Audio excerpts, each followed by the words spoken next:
It is better to offer no excuse than a bad one. Facts are stubborn things. I cannot lie without books. The advancement and diffusion of knowledge is the only guardian of true liberty.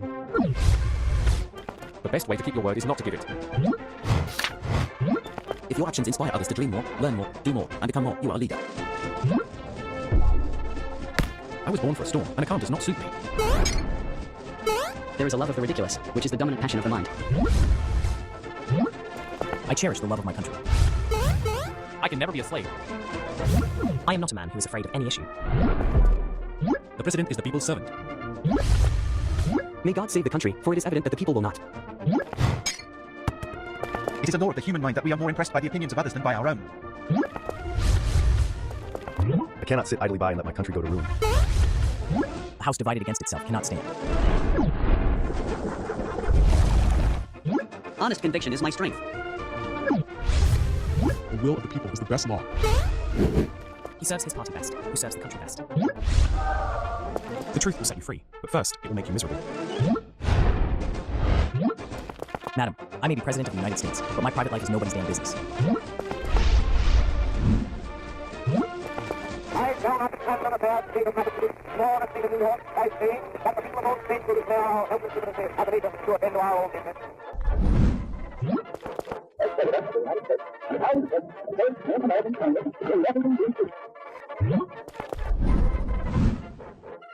I shall not stand on a bad state of our own interests.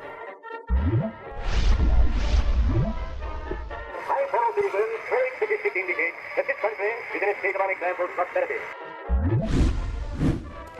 I believe that the majority of the plain people of the United States will, day in and day out, make fewer mistakes in governing themselves than any smaller class or body of men, no matter what their training, will make in trying to govern. Who are the people? They are not alone the unfortunate and the weak. They are the weak and the strong, the poor and the rich, and the many who are neither.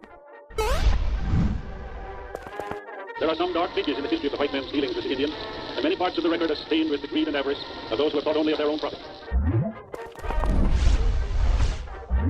My countrymen, there isn't anything the matter with the world's civilization except that humanity is furious to a vision impaired in a cataclysmal war. I want the people of America to be able to work less for the government and more for themselves. I want them to have the rewards of their own industry. It will support the new administration in every measure which will promote public welfare. It must and will be vigilant in opposing those which are harmful. The freedom of every person to worship God in his own way, everywhere in the world. A short time ago, an American airplane dropped one bomb on Hiroshima and destroyed its usefulness to the enemy. That bomb has more power than 20,000 tons of TNT. We yet realize that America's leadership and prestige depend not merely upon our unmatched material progress, riches, and military strength, but on how we use our power in the interests of world peace and human betterment. Into an important strategic base, by the presence of these large, long-range, and clearly offensive weapons of sudden mass destruction, constitutes an explicit threat to the peace and security of all the Americas. Every country that I know in that area that is familiar with what's happening thinks it's absolutely essential that Uncle Sam keep her word and stay there until we can find an honorable peace. The thousands of volunteer workers in state after state who did far beyond the call of duty in helping us to the victory that was won. With a comprehensive plan to make our country independent of foreign sources of energy by 1985. Such a program was long overdue. We have become increasingly at the mercy of others for the fuel on which our entire economy runs. Human identity is no longer defined by what one does, but by what one owns. This is not a message of happiness or reassurance, but it is the truth, and it is a warning. General Secretary Gorbachev, if you seek peace, if you seek prosperity for the Soviet Union and Eastern Europe, if you seek liberalization, come here to this gate. Mr. Gorbachev, open this gate.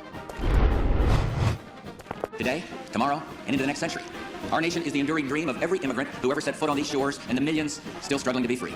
This nation, this idea called America, was and always will be a new world. I will never forget the parents of children with autism and other serious conditions who told me on the campaign trail that they couldn't afford health care and couldn't qualify their children for Medicaid unless they quit work and starved or got a divorce. Good evening. Today, our fellow citizens, our way of life, our very freedom came under attack in a series of deliberate and deadly terrorist acts. The victims were in airplanes or in their offices.